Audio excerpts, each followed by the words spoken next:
أهلا بيكم في قناتي. النهاردة هنعمل وصفة مميزة جدا البطاطا المشوية، بس هنكرملها. يبقى البطاطا المشوية المكرملة اللي طعمها حكاية وهتخلي الشتاء أحلى وأدفى. تعالوا نشوف الطريقة، وهتكون طريقة سهلة جدا جدا وهتخلص معاكي في نص ساعة وبدون فرن. يلا بقى نشوف خطوات البطاطا المكرملة السهلة خطوة بخطوة. يلا بينا. هنجيب كده حوالي 2 كيلو بطاطا، حسب ما انت عايزة من الكيلوات، حسب طبعا الأسرة عندك وعدد أفراد الأسرة. هنجيبها نغسلها غسلة كويسة من الطينة اللي فيها، ويا ريت قبلها ننقعها في شوية مية عشان الطينة اللي فيها تبوظ، يبقى سهلة عليكي إنها تنضف بسرعة. بعد كده هنشيل منها البوز بتاعها من الناحيتين زي ما انتوا شايفين بالطريقة دي. اهي بصوا، من ناحيتين عشان بس تدي بس شكل جمالي بس للبطاطا.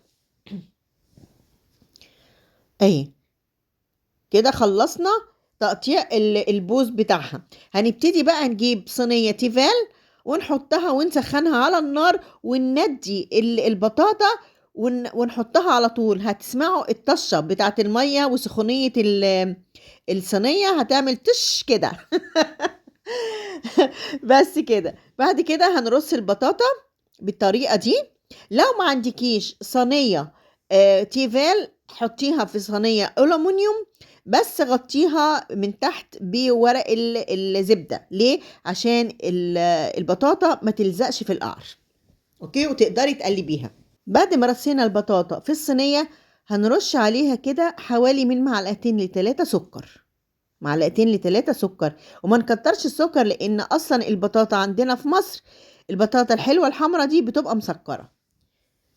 اوكي، هنبتدي بقى. حطينا السكر، هنولع النار بقى على نار هادية جدا زي الشمعة.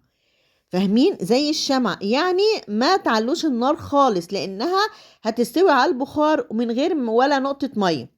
هنغطيها بقى بورق زبدة. طبعا انا بكرمش الورق الزبدة ده عشان سهل عليا انها يتحط ما يبقاش واقف فيها. وهنجيب ورقة فويل ونغطيها ونحكمها كويس جدا. وزي ما قلت لكم النار هتبقى واطية جدا زي الشمع، وهتاخد في السوا حوالي نص ساعة، ولو زادت حوالي هتزيد 5 دقايق و10 دقايق بس. بعد 10 دقايق هنبتدي نقلبها بالمنظر ده. بصوا هنا السكر ابتدى يكرمل ازاي. بعد 10 دقايق او ربع ساعة، يعني 10 دقايق ربع ساعة، ونبتدي نقلبها بالطريقة دي. السكر ابتدى يتكرمل اهو، اديكوا شايفينه في قلب الصينية. هي هتقلبيها مرتين بس، مش هتزيد اكتر من كده لانها هتستوي بسرعة. طبعا ولا نقطة مية هنحطها في الصينية. السكر والبطاطا فقط لا غير، هي هتستوي على البخار. يا محلاها بقى، هتدوقي طعمها شهد. هنبتدي بقى نغطيها تاني بنفس الورق اللي احنا شلناه، وهنبتدي نسيبها كمان من ربع ساعة لتلت ساعة فقط لا غير. شوفي بقى لما بتحطيها في الفرن بتقعد قد ايه. بتقعد 3 ساعات. 3 ساعات عقبال ما تستوي، وبتكون القشرة اللحم بتاعها ماسك في القشرة، يعني ربع اللحم بتاعها بيضيع في القشرة. هنا بقى ده انت ممكن تاكلي القشرة بتاعتها كمان. القشرة فعلا انا فعلا كلتها بالقشرة. القشرة طرية جدا وواخدة من صوص الكراميل. يا تحفة تحفة، مش هترمي منها ولا حاجة. هنا غطيناها وسبناها ربع ساعة لتلت ساعة، وهنبتدي نشوفها اهي كده خلاص استوت. بسم الله ما شاء الله. بصوا شكلها وجمالها. بصوا اهي. انا بقلبها بس عشان تاخد من الجنب التاني من السكر المكرمل. والخطوة التانية هقول لكم هنعمل ايه. دي خطوة بقى اختيارية بس هتودي البطاطا في حتة تانية خالص، ومش هتعمليها الا بالطريقة دي. بص انا بقلبها عشان تاخد من السكر. السكر خلاص اتكرمل تحت خالص اهو.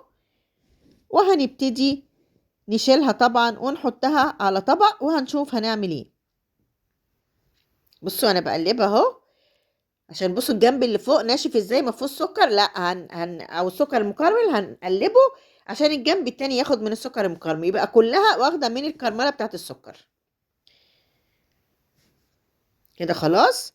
هنجيب بقى طبق. بص انا بدوس عليها ازاي بشوفها استوت ولا لا. فعلا طريه ملبن، مفيش ولا حته فيها ناشفه. هنجيب طبق بقى اهو وهنحط فيها البطاطا كده بالراحه عشان ما تتخسرش منكم. بس باخدها ازاي بأقل من راحه لانها طريه جدا وممكن تتكسر وانتي بتشيليها. بص السكر عامل ازاي متكرمل خالص في الصينيه. بسم الله ما شاء الله. اهي كده خلاص حطيناها في الطبق. هنبتدي بقى نعمل الخطوة اللي هي الفورة في الوصفة. اهي هنجيب بقى بوريها لكم. بصوا في الطبق بسم الله ما شاء الله لونها عامل ازاي. هنجيب بقى مكعبين زبدة كده.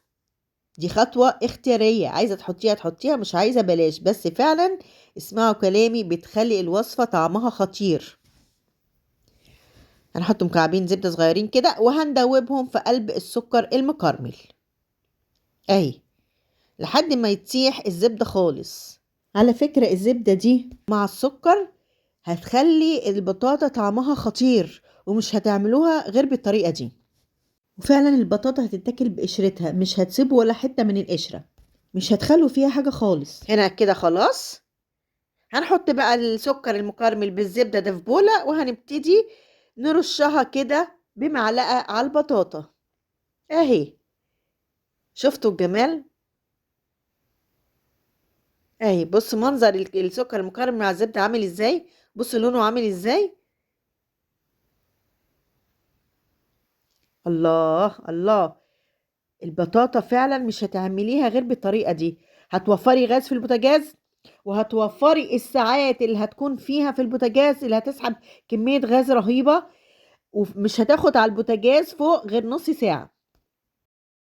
هنا بقى هقطع واحدة. طبعا ما ينفعش ان انا ما اكلش منها، لا ده انا اول واحدة لازم اكل منها من جمالها. انا مقاوماها بالعافية. هفتح واحدة كده وهنرش فيها معلقة كده ومعلقتين من الصوص وكلي بقى. وكلي بقى احلى بطاطا. احلى بطاطا هتعمليها من ايدك وهتاكليها. فعلا طعمها لا يقاوم.